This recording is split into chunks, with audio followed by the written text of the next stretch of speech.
Everyone to our channel Wiprotech digital. Last lecture में हमने simple linear regression को discuss किया था। सिंपल लीनियर रिग्रेशन के केस में हमारे पास एक इंडिपेंडेंट वेरिएबल और एक ही डिपेंडेंट वेरिएबल होता है। वहीं पे अगर हम बात करें मल्टीपल रिग्रेशन की, then multiple regression is an extension of simple linear regression. तो in case of multiple linear regression we have two और मोर इंडिपेंडेंट वेरिएबल। तो अगर हम बात करते हैं सिंपल लीनियर रिग्रेशन की इक्वेशन की, तो उस केस में हमारे पास इक्वेशन थी y is equal to C plus M X. तो c हमारा इंटरसेप्ट था और m हमारा कोफिशिएंट था। तो वहां पे हमारे पास x एक ही इंडिपेंडेंट वेरिएबल था और जिसके बेसिस पे हमने डिपेंडेंट वेरिएबल को प्रोडिक्ट करना था। तो अब हम मल्टीपल लीनियर रिग्रेशन की इक्वेशन को देखते हैं। तो यहाँ पे हमारे पास मल्टीपल फीचर्स है। सिंपल लीनियर रिग्रेशन के केस में हमारे पास एक इंडिपेंडेंट फीचर था ईयर ऑफ एक्सपीरियंस, और वहाँ पे हमारा डिपेंडेंट फीचर था सैलरी का। तो ईयर ऑफ एक्सपीरियंस के बेसिस पे हमने सैलरी को प्रोडिक्ट किया था। अब हम मल्टीपल रिग्रेशन में हमारे पास दो से ज़्यादा फीचर्स हो सकते हैं इंडिपेंडेंट फीचर। तो यहाँ पे हम बात कर सकते हैं कि अगर हमारे पास एक फीचर है ईयर ऑफ एक्सपीरियंस का, और दूसरा हमारा फीचर है एज का, और तीसरा हमारा फीचर हो सकता है एजुकेशन लेवल। तो अब इन तीन फीचर्स के बेसिस पे हमने सैलरी को प्रोडिक्ट करना है। तो अब इसके लिए हम इंपोर्ट कर लेते हैं अपने डेटा को। तो डेटा को इंपोर्ट करने के लिए हमें पैंडास को इंपोर्ट करना है। Then import pandas as PD.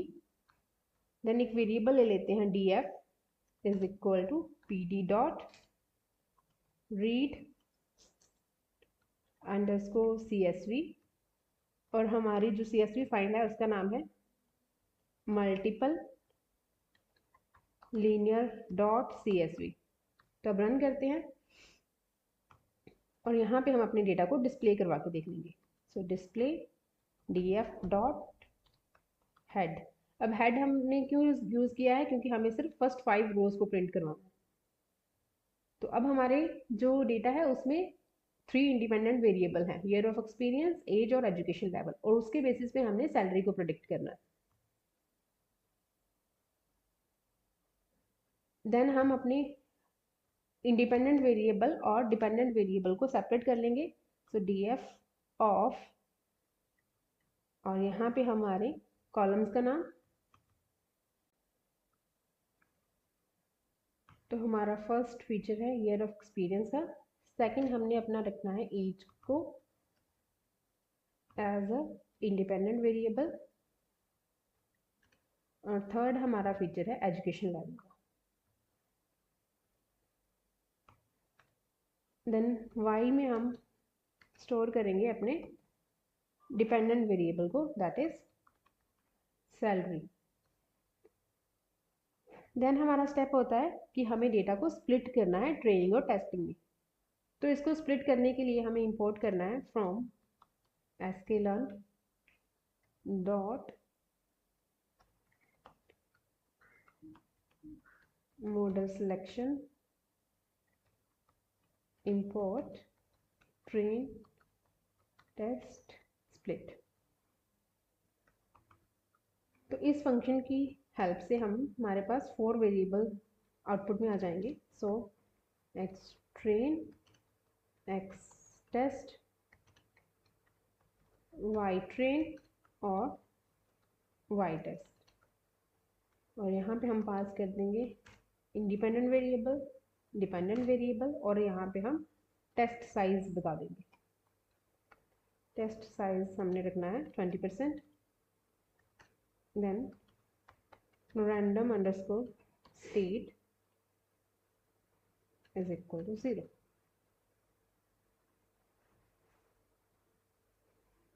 Then एक वेरिएबल लेंगे और हम लीनियर रिग्रेशन मॉडल की इंस्टेंस को उस वेरिएबल में स्टोर कर देंगे, और इसके लिए भी हमें पहले इसको इंपोर्ट करना है। सो फ्रॉम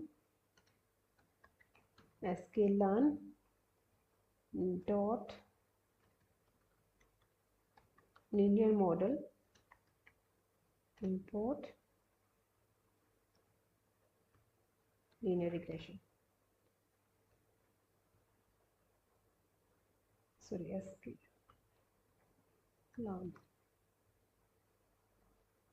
देन हम डेटा को फिट करेंगे। So model dot fit X train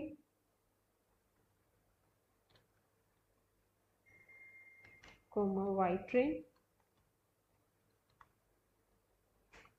और अब हमने अपने ट्रेनिंग डेटा के साथ मॉडल को फिट कर दिया है, और अब हम अपना जो टेस्ट डेटा है उसको प्रेडिक्ट कर सकते हैं। So Y predict is equal to model dot predict test, और यहाँ पे हम डिस्प्ले करवा लेते हैं, डिस्प्ले वाई प्रेडिक्ट और डिस्प्ले वाई टेस्ट। और हम देख सकते हैं कि हमारे पास वाई प्रेडिक्शन की वैल्यूज़ ये, और यहाँ पे 48 समथिंग है, और यहाँ पे जो सेकंड हमारी प्रेडिक्शन है वो ये है, और यहाँ पे हमारे पास 93 समथिंग। अब हमने अपने टेस्ट डेटा को प्रेडिक्ट कर लिया है, देन हम एरर्स कैलकुलेट कर सकते हैं कि हमारे जो मॉडल है उसमें कितने एरर्स हैं, और हम R2 स्कोर कैलकुलेट करेंगे कि जो हमारी लाइन है वो कितनी हमारे लिए बेस्ट फिट है। तो पहले हम from sklearn dot metrics import R2 score और मीन स्क्वायर्ड एरर।